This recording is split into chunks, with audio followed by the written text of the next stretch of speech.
Persija di tangan Sintayong. Sintayong jelas ya ada perubahan, ada perbedaan yang sangat signifikan. Bagaimana Persija bisa bermain lebih agresif, menekan, punya kedinamisan, fleksibilitas dalam melakukan taktikal.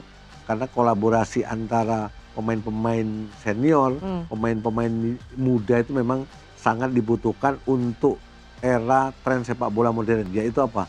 Intensitas. Ini mereka perlihatkan.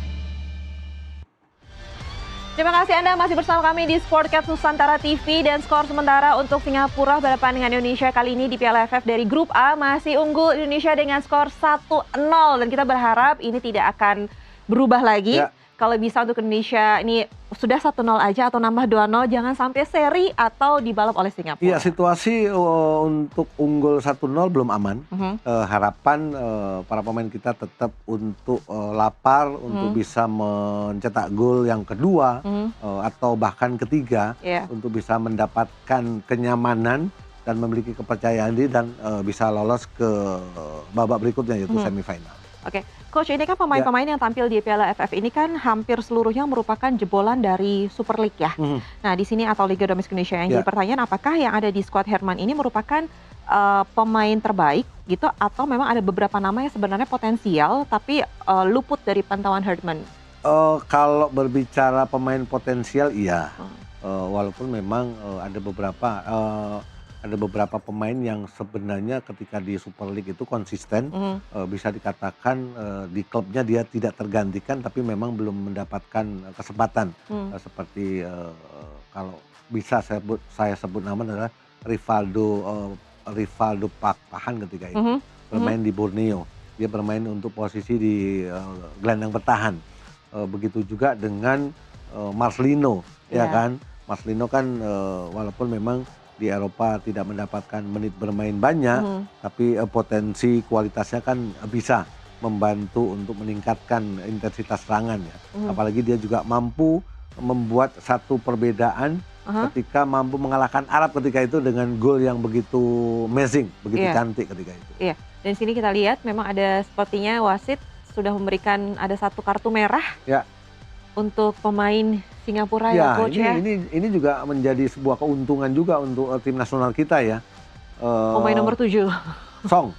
Iya, sejauh ini kan Song juga selalu bisa memberikan kontribusi yang sangat positif ya. Muncul dari second line, apalagi dia memiliki kemampuan untuk melakukan penetrasi dan staminanya juga sangat luar biasa ya, sangat baik ya. Pemain yang pernah bermain di salah satu klub di Super League kita yaitu Persebaya Surabaya. Iya. Dan artinya ini menguntungkan untuk Indonesia karena bermain 11-10. Betul. Tidak hanya sebuah keuntungan, ini akan menjadi kerugian untuk Singapura karena Song kita ketahui kan bisa memberikan dampak yang sangat positif ketika tim Singapura melakukan serangan balik tadi di babak pertama. Sepertinya masih ada rasa tidak terima gitu ya bagi Song karena dia harus diberikan kartu merah oleh wasit dan masih bertanya-tanya apakah ini akan berubah, tapi kayaknya enggak ya kalau udah kayak gini ya. Nah, terlihat fisik ya. Betul, gerakan kedua. Karena selain Song ya, kekuatan yang dimiliki oleh Singapura kan salah satu pemainnya juga tidak bisa dimainkan, Nakamura yang mendapatkan akumulasi.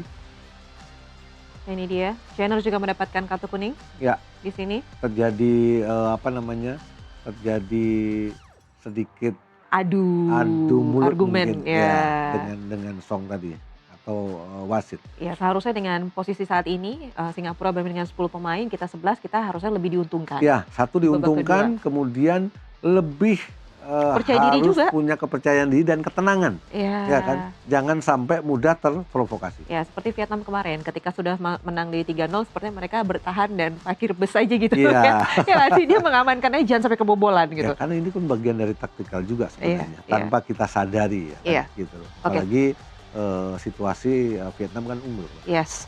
Sekarang kita sudah unggul nih di menit 60 ya Coach ya? 66.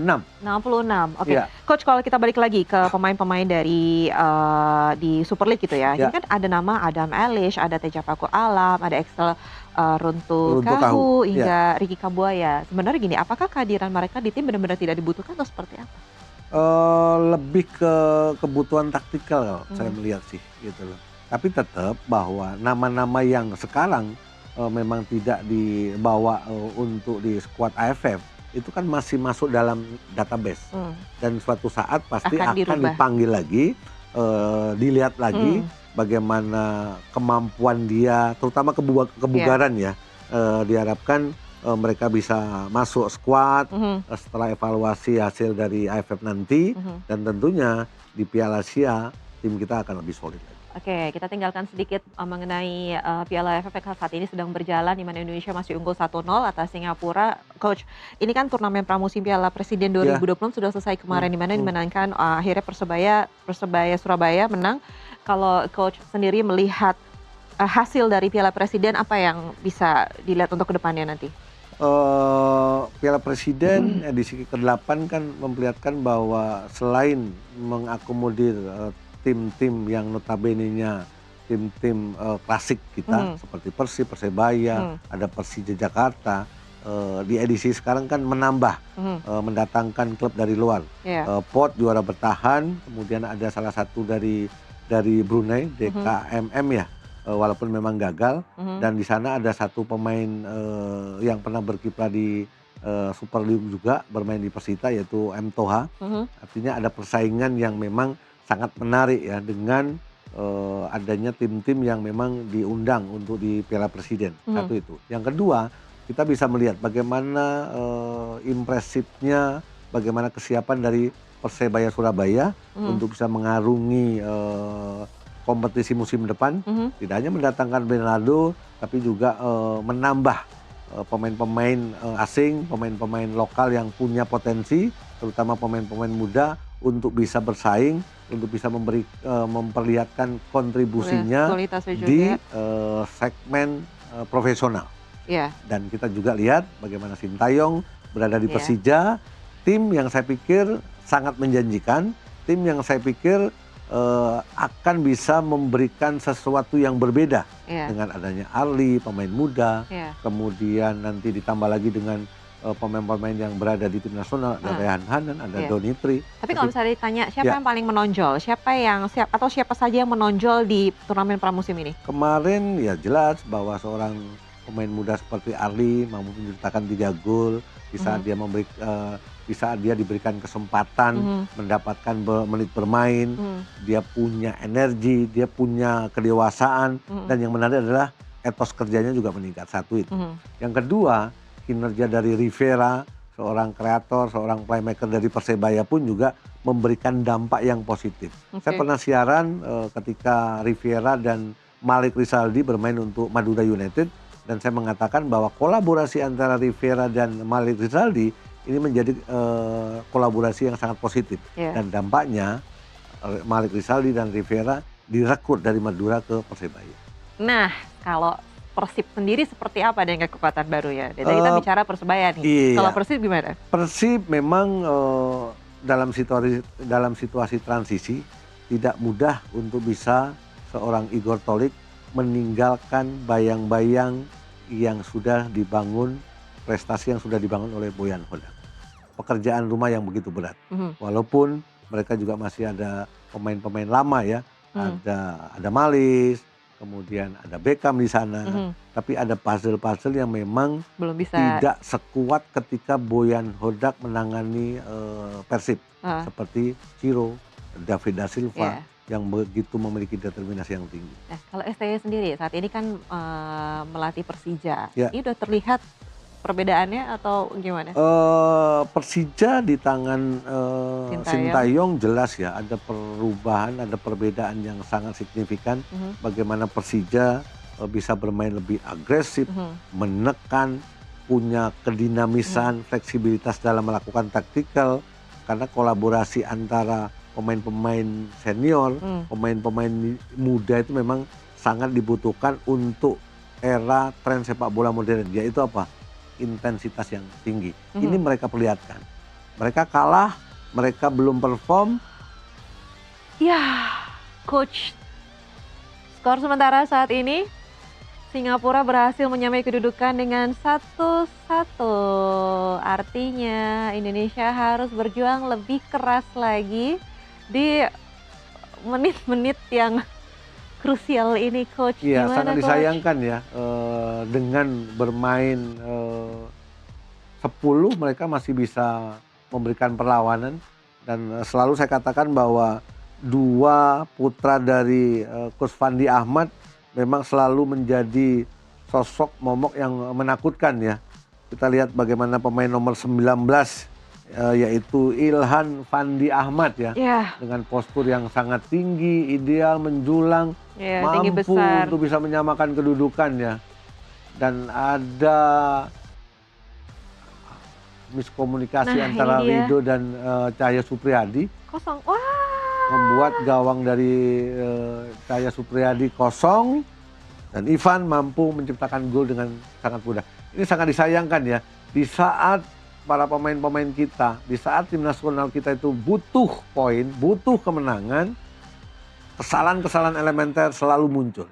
Nah, ini yang tadi kita sudah bahas ya, Coach, bahwa memang kalau di masa-masa seperti ini tidak boleh ada kesalahan, karena satu kesalahan saja bisa merubah semuanya. Iya, dan apalagi salahnya adalah di area-area pertahanan kita. Dan kita lihat adiknya sekarang dimainkan, masuk ya. Irfan, yang selalu dimainkan sebagai super sub.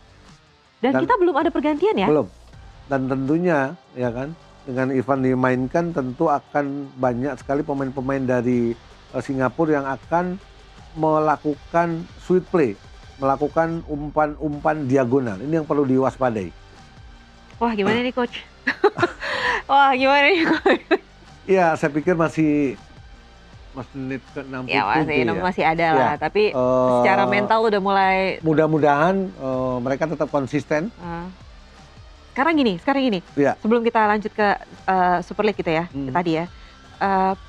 Apa yang akan terjadi gitu kira-kira kalau misalnya Indonesia kali ini tidak lolos di Piala AFF, mereka tidak tembus di grup A, bagaimana dengan John Herdman? Saya pikir kalau saya pribadi ya kan, John Herdman tetap harus tetap dipertahankan, karena untuk membangun sebuah tim yang solid, tim nasional yang bisa berprestasi dan masuk di level tertinggi kan tidak gampang, tidak mudah. Udah gitu. Pusing nih kita. Udah pusing nontonnya. Kita tetap harus support. Kita tetap harus support Timnas Garuda. Betul. Karena kemarin saya waktu lawan Timnas berhadapan dengan Vietnam, saya langsung nonton di Pakansari. Itu pun pada saat gol pertama, kecolongan pertama, kecolongan kedua, itu udah mulai drop rasanya. Karena memang kita melihat bagaimana cara permain Vietnam itu sangat gesit sana-sininya, tertata, disiplinnya juga oke banget. Dan kita berharap di sini kan Singapura mau nggak mau, ya tadi kita udah bisa lah 1-0 di awal, tapi ternyata dapat menyamakan kedudukan dengan 1-1. Ya, karena memang sekarang berbicara sepak bola kan sistem ya. Ketika sistem itu mampu dijalankan dengan sangat baik, defense-nya, attack-nya, transisinya, itu dalam satu paket, saya pikir aman gitu loh. Oke, Rangers digantikan saat ini. Rizky Eka dimainkan, betul. Bermain. Nah, Coach, kita lanjut lagi. Kalau kita bicara Liga Super gitu, Liga Super. Peta kekuatan Liga 1 akan seperti apa? Karena kan ada 3 pemain yang 3 klub tim yang naik. Di sini ada Adiaksa, ada Garuda Yaksa dan juga PSSS Sleman. Sementara ada yang degradasi, ada Semen Padang, Persis Solo dan juga PSBS Biak. Nah, ini bagaimana peta kekuatannya? Siapakah yang mampu nantinya akan meraih sang juara bertahan Persib itu? Siapa kira-kira? Iya, ketika berbicara Persib kan tim ini kan luar biasa ya. Tidak hanya Bandungnya, tapi sudah Jawa Barat, sudah Sunda, culture-nya begitu kuat. Gelar 3 kali mereka dapatkan. Dan saya melihat di gelaran Piala Presiden kemarin, sepertinya Persija akan menjadi tim yang bisa untuk mengimbangi atau bahkan bisa berbuat lebih nanti ketika di gelaran Super League, walaupun tim-tim dari tim-tim promosi pun juga nantinya juga pasti akan mengeluarkan kocek yang begitu besar juga. Apakah nanti akan ada yang belanja. Jadi kuda hitam? Iya. Kira-kira ada nggak? Kalau berbicara kuda hitam tentunya tim-tim yang memang dari sisi finansial nggak terlalu besar, tapi mereka tetap ingin eksis ya kan. Awalnya kan kita lihat kemarin itu Malut. Malut, oh ya? Iya, Malut. Tapi kan Malut bukan tim yang kecil saya pikir, karena mereka juga memiliki finansial yang luar biasa. Cuman di musim kedua ini dengan berganti nama saya pikir Java apa gitu. Ini juga akan bisa menjadi tim yang sedikitnya mengejutkan tentunya. Iya.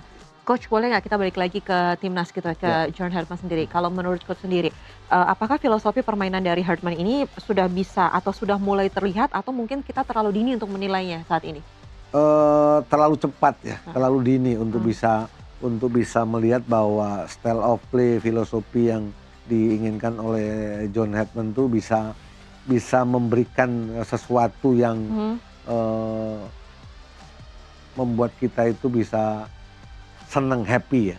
Karena membangun tim itu kan pastinya ketika ingin memberikan sesuatu yang nyaman, apa itu kan tentunya juara, trofi ya kan. Tapi sejauh ini kan belum ya. Tapi tetap bahwa dengan individu-individu yang ada di Republik ini, saya pikir kalaulah seandainya John Herdman itu tetap mendapatkan kesempatan dan para supporter kita tuh sabar, saya pikir akan ada hasil kok nanti. Yakin saya. Oke, langsung deh. Kalau dari Super League, kira-kira prediksinya peringkat 3 besarnya siapa? 3 besar. Kalau dari Super League nantinya. 3 besar Persib saya. Masih nih. Masih nih kayaknya. Gimana? 3 besar Super League ya pasti akan tidak jauh dari Persib. Kemudian ada Persebaya. Ya kan. Satu lagi Persija. Masih yang 3 ini. notabene-nya Okay. mereka dari Perserikatan. Walaupun tidak menafikan tim-tim yang lain. Skor sementara saat ini masih 1-1 untuk Singapura dan Indonesia, di mana kita harus berjuang supaya kita bisa unggul agar tidak tersisih dari grup A, gitu ya. Nah sekarang Coach, harapan dari Coach Priyono Prima, harapan untuk timnas Indonesia dan juga Super League musim ini seperti apa? Iya tetap karena muara dari sebuah kompetisi adalah mendapatkan tim nasional yang tangguh. Harapan Super League musim ini kompetisinya semakin baik, kualitas levelnya kompetisi Indonesia meningkat, dampaknya tidak hanya Persebaya, Persib, Persija mendapatkan trofi, tapi bagaimana mereka bisa berkompetisi di Liga Champion kedua, artinya persaingan di ASEAN itu tim kita juga bisa berbicara banyak. Karena memang kalau kita bicara Garuda, ini banyak sekali yang menaruh harapan. Karena kita pengen banget kita pengen melihat segala sesuatu yang dulu gitu ya. Betul. Di sini. Apalagi kalau kita bicara diaspora, pemainnya sudah banyak. Kalau sampai ternyata belum bisa memberikan yang terbaik, ya berarti salahnya di mana? Ayo. Salahnya di mana? Kalau misalnya kita kan kita tidak bisa bolak-balik mengganti pelatih kan, karena kan segala sesuatu itu adalah kesatuan. Kita tidak bisa menyalahkan sang pelatihnya saja, karena kan butuh yang namanya kedekatan antara pelatih dan juga pemain, dan kita sama-sama tahu ini maunya seperti apa sih. Betul. Gitu. Ya, Super League penting, tim nasional harapan bisa berprestasi, tapi yang lebih saya harapkan lagi adalah bagaimana pembangunan youth development. Bagaimana SDM, kualitas pelatih juga harus lebih ditingkatkan. Karena ketika memiliki SDM yang berkualitas, tentunya berdampak pada knowledge dari seorang pemain yang bisa akan membantu sistem dari pelatih yang ingin menjalankan. Oke, Coach, singkat saja. Skor sementara saat ini masih 1-1 untuk Indonesia berhadapan Singapura. Kira-kira prediksinya Coach melihat permainan ini, akhirnya siapa yang menang? Comeback 2-1. Kita sama-sama berharap Indonesia bisa comeback dengan 2-1 dan lepas lolos dari grup A. Sama-sama berdoa semoga diterima. Oke, baiklah Coach, terima kasih untuk waktunya. Saya terus sampai ketemu di sesi berikutnya. Dan akhir kata, saya Permatasari Harahap mewakili seluruh kerabat Coach yang bertugas mengucapkan terima kasih, selamat malam dan salam olahraga.